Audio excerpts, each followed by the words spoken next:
Hello दोस्तों। आज हम सुनाएंगे आपको फसलों के त्योहार की कहानी। सारा दिन बोरसी के आगे बैठकर हाथ तपाते हुए गुजर जाता है।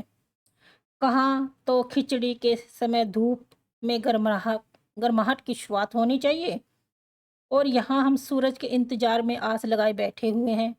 पूरे 10 दिन हो गए हैं, सूरज लापता है। आज सुबह तो रजाई से निकलने की हिम्मत नहीं हो रही थी। बाहर देखने से तो समय का अंदाजा बिल्कुल नहीं हो रहा था, लेकिन घर में हो रही चहल पहल अब पता चल रही है। रह रहकर कानों में कभी चौपाकल के चलने और पानी के गिरने की आवाज, तो कभी किसी के हाक लगाने की आवाज आ रही थी। जा भाग के देख, एरा के पत्ता आयल के ना आ जई, लोग के उठे के नखई का, बोल जल्दी तैयार होखस। अब तो उठने में ही भलाई है। नहा धोकर हम सब ये कमरे में इकट्ठा हुए। दादा और चाचा ने क्या सफेद चकाचक मांड लगी धोती और कुर्ता पहना हुआ है। खिचड़ी में ऐनस ठाठ हम पहले कबो ना देखें। सारा देह कनकना देता। पापा ने कहा शायद आज धोती में उन्हें ठंड कुछ ज्यादा लग रही है। सामने मचिया पर खादी की सफेद साड़ी पहने हुए दादी बैठी थी। आज दादी ने अपने बाल धोए हैं, झक सफेद समल की रुई जैसे हल्के फुल्के बाल। गौर से देखने पर भी एक काला बाल नजर नहीं आता, बिल्कुल धुलो धुली सी लग रही है दादी। उनके सामने केले के कुछ पत्ते कतार में रखे हैं, जिस पर तिल, मिठा, चावल आदि के छोटे छोटे ढेर पड़े हुए हैं। हमें बारी बारी से उन सभी चीजों को छूने और प्रणाम करने के लिए कहा गया। जब सबने ऐसा कर दिया तो उन सभी चीजों को एक जगह इकट्ठा करके दान दे दिया गया। आज तो अप्पी ददियाँ बुरी फंसी। उन्हें न तो चूड़ा दही की पसंद है और न ही खिचड़ी, पर आज तो फरमाइश नाश्ता नहीं चलेगा। उन्हें दोनों ही चीजें खानी पड़ेगी। आज खिचड़ी जो है, खिचड़ी खाने के बाद सभी ने गया से आए तिल, गुड़ और चीनी के तिलकुट को बड़े चाव से खाया। खाते खाते मैं सोच रही थी कि कितनी अलग है यह खिचड़ी जो अभी हम मना रहे हैं। स्कूल में हम जो खिचड़ी मनाते थे, उसकी अलग ही मस्ती हुआ करती थी। छुट्टी का दिन, नाव में बैठकर गंगा नदी की सैर और फिर टापू पर बालू पे दौड़ते हुए पतंग उड़ाना या उड़ाने की कोशिश करना, कितना मजा आता था। इधर हम पतंग उड़ाते थे और वहीं थोड़ी दूर पर गुरुजी, विमला, जिद्दा, आनंद जी, झिलमिट भैया सब मिलकर ईंट से बने चूल्हे पर बड़े बड़े कढ़ाई में खिचड़ी बनाते थे। हम भी बीच बीच में अपनी पतंगों को सुस्ताने का मौका देते हुए मटर और प्याज छीलने बैठ जाते। वैसे खिचड़ी फिर दोबारा खाने को नहीं मिली। वकाई ढंग कैसा भी हो, पर है ये खुशियों का त्योहार। जनवरी माह के मध्य में भारत के लगभग सभी प्रांतों में फसलों से जुड़ा कोई न कोई त्योहार मनाया जाता है। कई फसलों के त्योहार हो जाने पर बा खुशी बांटते हैं, तो कुछ लोग इस उम्मीद में खुश होते हैं कि अब पाला कम होगा। सूरज की गर्मी बढ़ने से खेतों में खड़ी फसल तेजी से बढ़ेंगी। सभी प्रांतों और इलाकों का अपना रंग और अपना ढंग नजर आता है। इस दिन सब लोग अच्छी पैदावार की उम्मीद और फसलों के घर में आने की खुशी का इजहार करते हैं।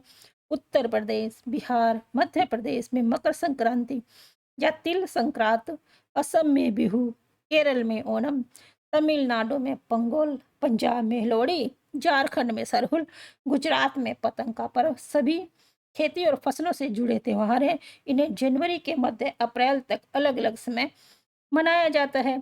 झारखंड में सरहुल बड़े जोश खरोश के साथ मनाया जाता है। 4 दिनों तक इसका जश्न चलता रहता है। अलग अलग जनजातियां इसे अलग अलग समय में मनाती हैं। संथाल लोग फरवरी मार्च में, तो ओरांव लोग इसे मार्च अप्रैल में मनाते हैं। आदिवासी आमतौर पर प्रकृति की पूजा करते हैं। सरहुल के दिन विशेष रूप से साल के पेड़ की पूजा की जाती है। यही समय है जब साल के पेड़ों में फूल आने लगते हैं और मौसम बहुत ही खुशनुमा हो जाता है। स्त्री पुरुष दोनों ही ढोल मंजीरे लेकर रात भर नाचते गाते हैं। चारों ओर लंबी फैली हुई छोटी छोटी घाटियां, लंबे लंबे साल के वृक्षों का जंगल और वहीं आसपास बसे छोटे छोटे गांव, लिपे पुते करीने से बुहारे और सजाए गए अपने घरों के सामने लोग एक पंक्ति में कमर में बाहें डालकर नृत्य करते हैं। अगले दिन वे नृत्य करते हुए घर घर जाते हैं और फूलों के पौधे लगाते हैं। घर घर से चंदा मांगने की भी प्रथा है। यह चंदे में मालूम है क्या मांगते हैं? मुर्गा, चावल और मिश्री। फिर चलता है खाने पीने और खेलों का दौर। तीसरे दिन जाकर पूजा होती है, जिसके बाद लोग अपने कानों में सरई का फूल पहनते हैं। इसी दिन से वसंत ऋतु की शुरुआत मानी जाती है। धान की भी पूजा होती है। पूजा किया हुआ आशीर्वादी धान अगली फसल में बोया जाता है। तमिलनाडु में मकर संक्रांति या फसलों से जुड़ा त्योहार पंगोल के रूप में मनाया जाता है। इस दिन खरीफ की फसल, चावल, अरहर आदि कटकर घरों में पहुंचती है। लोग नए धान कूटकर चावल निकालते हैं। हर घर में मिट्टी का नया मटका लाया जाता है, जिसमें नए चावल, दूध, गुड़ डालकर उसके पकाने के लिए धूप में रख देते हैं।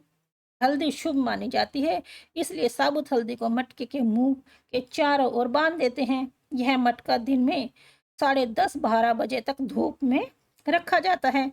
जैसे ही धूप में उफान आता है और दूध चावल मटके से बाहर गिरने लगता है, तो पंगोल पंगोल पंगोल पंगोला पंगोल खिचड़ी में उफान आ गया ये स्वर सुनाई देते हैं। दूसरी ओर गुजरात में पतंगों के बिना तो मकर संक्रांति का जश्न अधूरा ही माना जाएगा। इस दिन आसमान की ओर यदि नजर उठाएं तो शायद हर आकार और रंग रूप की पतंगे आकाश में लहराती हुई मिले। प्रत्येक गुजराती, चाहे वह किसी भी धर्म, जाति, आयु का हो, पतंग उड़ाता है। हजारों लाखों पतंगों से सूर्य भी ढक सा जाता है।